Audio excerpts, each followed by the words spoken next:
uma das perguntas que o Rebbe faz na Sichot de Tafshin Beit 5752 é uma pergunta que aparentemente é simples, mas ela é bastante curiosa. De modo geral, os Hagim do povo de Israel estão relacionados com o dia 15 do mês. Sukkot, Pesach, até Purim está próximo, dia 14, 15, tá? Por que essa relação? E o Rebbe comenta, até Shavuot, num certo sentido, também tem a ver com isso. Primeiro que Shavuot é uma espécie de extensão de Pesach, mas independente disso, Shavuot cai, de modo geral, assim, para nós, hoje em dia, dia 6 de Sivan, tá? O Alter Rebbe menciona no Shulchan Aruch que existe a possibilidade, quando havia o Beit Din e a gente determinava os dias do mês de acordo com as testemunhas, Shavuot podia cair eventualmente ou no dia 5, ou no dia 6, ou no dia 7 de Sivan, enfim. Mas sempre na primeira metade do mês. Ou seja, ou antes do dia 15 ou no próprio dia 15. Qual é a importância de a gente comemorar datas no início do mês? Eu não creio, não sei se todo mundo aqui já ouviu falar, mas houve uma época em que o Rebbe aconselhava as pessoas a marcar o casamento, quando alguém pedia um conselho para o Rebbe, quando marca o casamento de um filho, de uma filha, enfim, dele mesmo, quando a pessoa está perguntando, o Rebbe sempre aconselhava, durante uma época, a fazer o casamento na primeira metade do mês. Se possível. Tinha exceções, tem certos meses que eram excepcionais, tá? Que podia se fazer o mês inteiro, enfim. Mas, basicamente, a ideia era de que era melhor fazer na primeira metade do mês. Porque a primeira metade do mês é tão especial, é tão importante.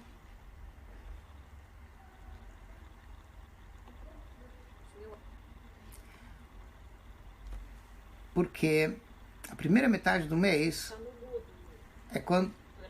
Ups.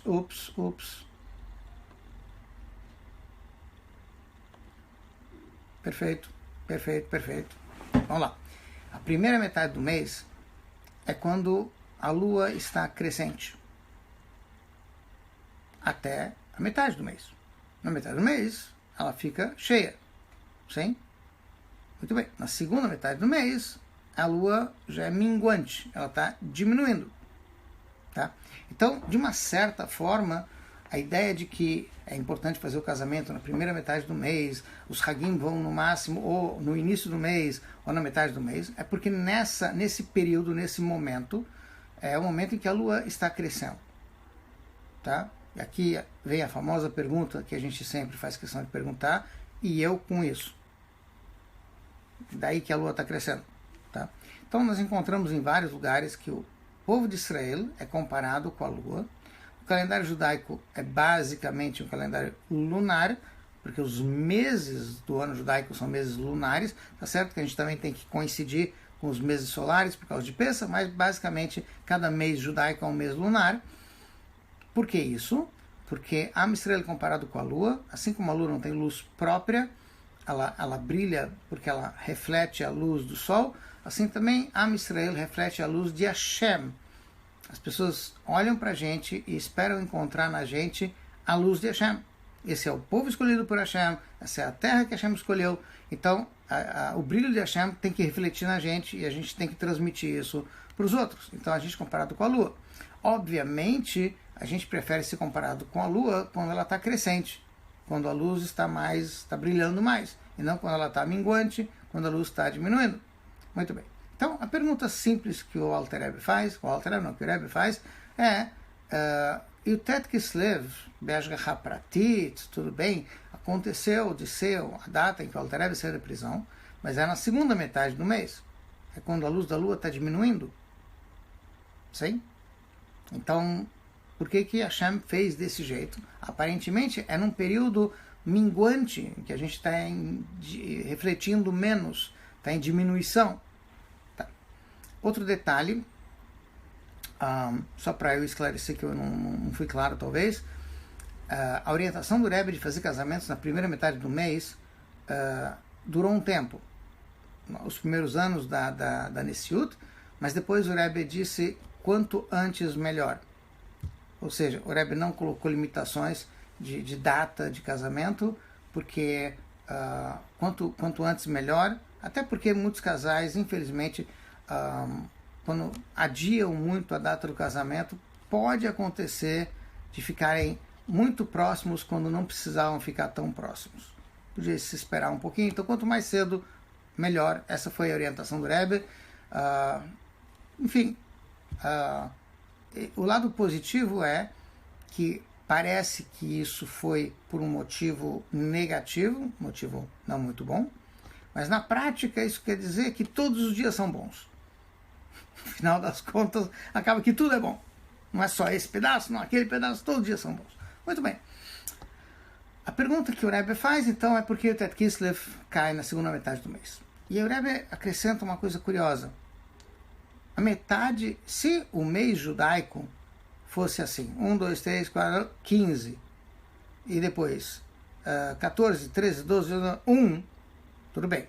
Eu entendo, então, que a primeira metade é crescente, a segunda metade é decrescente, tá? Mas se você olhar para o calendário, depois do dia 15, não vem dia 14, vem dia 16, e depois vem dia 17, depois vem 18, sim? Tá. E o Rebbe se dá o trabalho de explicar como cada dia do mês que vem a mais é um dia importante. E assim, não vou dar todos os detalhes, porque até é interessante, mas dia 16, com certeza, é mais do que dia 15. É um dia a mais, sim, é crescente, tá? Mas dia 17 é Tov. O valor numérico de 17 é o mesmo valor numérico da palavra Tov, tá? Dia 19 é o valor numérico da palavra Betov. Depois, mais para frente, vai ser Chai, aí Chai antes do dia 19, que é o 18, sim? O dia 20 é um dia completo, é Yud, que é duas vezes, porque a letra Yud, que é a letra inicial do nome de Hashem, escreve-se Yud, Yud Vav Dalet. Então o valor numérico do Yud, propriamente dito, é 20. O nome da letra, tá? E aí o Rebbe segue. Dia 21, Achtov leIsrael. Dia 22, Bechai Varech Israel. Dia 23, não lembro agora o que o Rebbe falou, mas enfim, mas também tem um valor numérico que corresponde à ideia de... Fala, Gilda. Desculpa. Uhum. Uma pergunta. Vamos dizer, eu não vou lembrar o que você falou agora, as letras certas, mas do mesmo modo que 19 pode corresponder a Kitov, Betov, Hayatov, assim, também corresponde com certeza a palavras ruins. Certo. Por que a gente pode pegar por exemplo, tem aquele Midrash que fala por que a Torá começa com Beit, né? Que o Aleph era de outras palavras, não sei o quê. Então, assim, do mesmo modo que 18 pode ser... bom, 18 é Rai, tudo bem, mas um outro número. Kitov também, não quero falar... Sim. Falar com na cabeça, então vou te explicar rapidamente. Eu vi uma explicação curiosa. Não sei se ela consta em algum lugar, mas ela é interessante. O que significa a palavra Chacham? Sábio. Sábio. Sim? Chacham são as iniciais. Chacham forma as iniciais de 3 palavras. Chatzi kos malé. Meio copo cheio. O que significa isso? Quem é Chacham olha o meio copo cheio. Não fica olhando o meio copo vazio. Eu não estou te ouvindo, Gildan.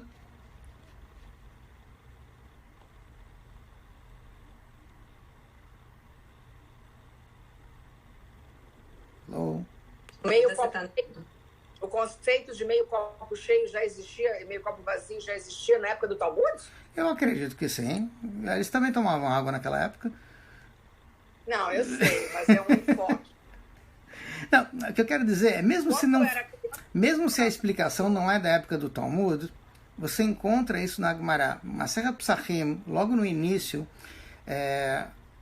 trabalha muito com esse conceito de que Chachamim tinham todo cuidado, assim como a própria Torá, sempre teve todo cuidado de frisar o positivo. Tanto que na história de Noach, usa-se a palavra Lotahor, porque lá não precisa usar a palavra Tamé. Por quê? Porque é melhor frisar o positivo do que o negativo. Então, assim, você tem N outros lugares na Torá, no Talmud, enfim, onde se enfatiza a ideia de que para que olhar o negativo se eu posso olhar o positivo? Não que o negativo não exista, mas aonde eu vou colocar a ênfase, onde a gente vai colocar o peso maior, tá?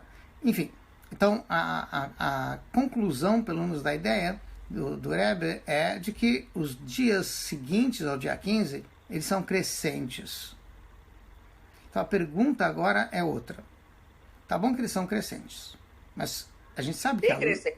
Não, eles são crescentes. Os dias são crescentes. Porque é 16, 17, 18, 19, vai crescendo. Tá? O que decresce nesses dias é a luz da lua. Só. Tá? Então, para você entender como é que funciona essa conjugação de luz da lua diminuindo e número do mês crescendo, porque assim, então não é negativo. A segunda metade do mês, ela é crescente também. Então por que a luz da lua diminui? O que Hashem quer nos mostrar com isso? Então, o fenômeno da luz da lua crescer ou decrescer é curioso. Tem que ver com a proximidade ou distância da lua em relação ao sol. Tá? Então, na medida em que a lua está mais distante do sol, ela recebe mais luz. Na medida que ela está mais próxima do sol, ela recebe menos luz. Tá? Então, na verdade, na metade decrescente do mês, a lua está mais próxima do sol. Por isso que diminui a luz da lua. Sim?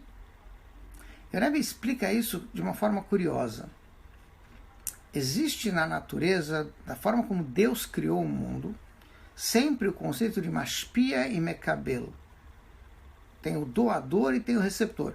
E cada um de nós, em alguma coisa é doador e em alguma coisa é receptor. Tá?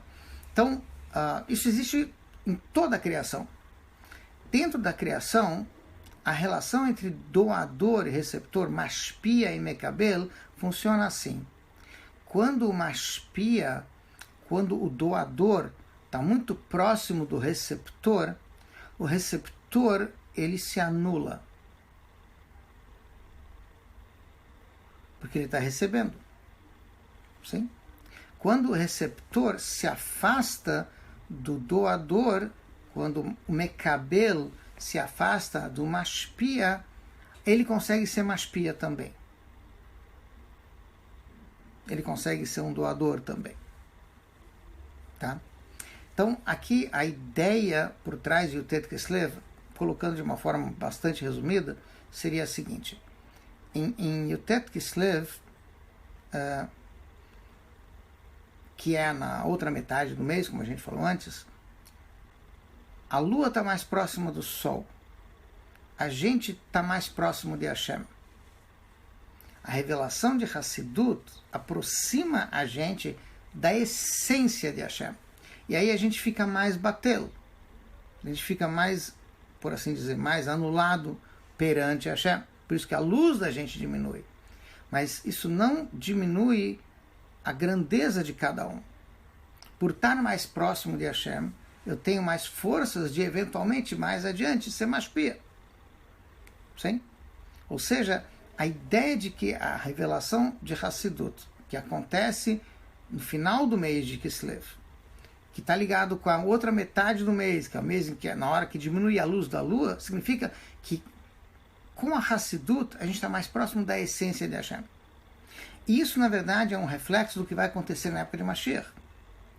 Na época de Mashiach, a gente vai estar tão próximo de Hashem que não vai ter como errar, não vai ter como fazer besteira, porque a luz de Hashem vai estar tão clara, tão visível, tá? A revelação vai ser tão óbvia que, obviamente, ninguém tem como errar nesse momento, porque a gente está batendo totalmente para Hashem. Por outro lado, isso tira um pouco do livre-arbítrio. Tá? Então vai haver um momento depois da vinda de Mashiach em que o nosso livre-arbítrio realmente desaparece até um certo ponto, porque o Yetzer Hara desaparece. Vai ser um bitulo total. Tá? Mas nesse meio tempo você tem a força, a revelação da essência de Hashem, de uma forma em que você ainda não está totalmente batendo. Ou seja, ainda não está no auge da vinda de Mashiach, mas já temos um gostinho da época de Mashiach. A gente está mais batendo para Hashem, mas de uma certa forma a gente ganhou mais força para ler a Shpia também, para poder passar isso adiante. Ou seja, na medida em que a gente consegue passar mais Hassidut para as pessoas que estão em volta da gente, a gente traz um pouquinho do gostinho da época de Mashiach, sem anular necessariamente o livre-arbítrio de cada um.